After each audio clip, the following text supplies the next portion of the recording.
పక్కన ఉన్న రైతు నరసింహులు గారి యొక్క ఈ చాప్ కట్టరు చాలా అంటే వీళ్ళ బ్రదరు వీరు కలిసి చాప్ కట్టరు మెయింటైన్ చేసుకుంటారు.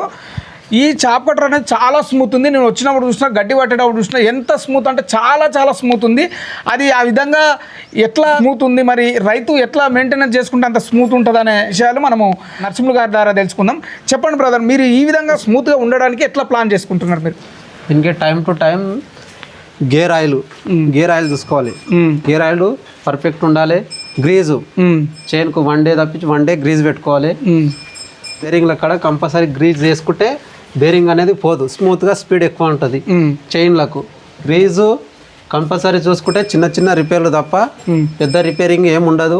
ఓన్లీ బ్లేడ్లు మార్చుకుంటే సరిపోద్ది. మనకు 8 సంవత్సరాల నుంచి రన్ చేస్తున్నాము. ఫ్రెష్గా ఉంటుంది, కొత్త దానిలాగానే మనకు కుట్టి మంచిగా వస్తుంది.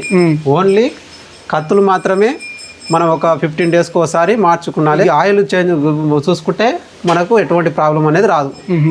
మ్యాక్సిమం అంటే మీరు 8 సంవత్సరాల నుంచి రన్ చేస్తున్నా అంటే ఈ విధంగా మెయింటైన్ చేస్తే ఇంకొక 8 ఇయర్స్ కూడా మనకు ఎటువంటి ప్రాబ్లం అనేది ఉండదు. ఎందుకంటే చాలామంది రైతులు ఈ మధ్యలో చాప్ కట్టర్ మెయింటెనెన్స్ సరిగా లేదు అంటే ఇవి కరెక్ట్ ఉంటే చాలా మెయింటెనెన్స్ అనేది పర్ఫెక్ట్గా ఉంటుంది అనేది మీరు చెప్పేదాన్ని బట్టి అర్థమవుతుంది. విన్నారు కదా మన రైతు చెప్పిన వివరాలు. మీరు కూడా ఈ విధంగా చేసే ప్రయత్నం చేయండి. ఒకవేళ ఈ విధంగా చేసే వాళ్ళు ఉంటే ఒక కామెంట్ చేసే ప్రయత్నం చేయండి.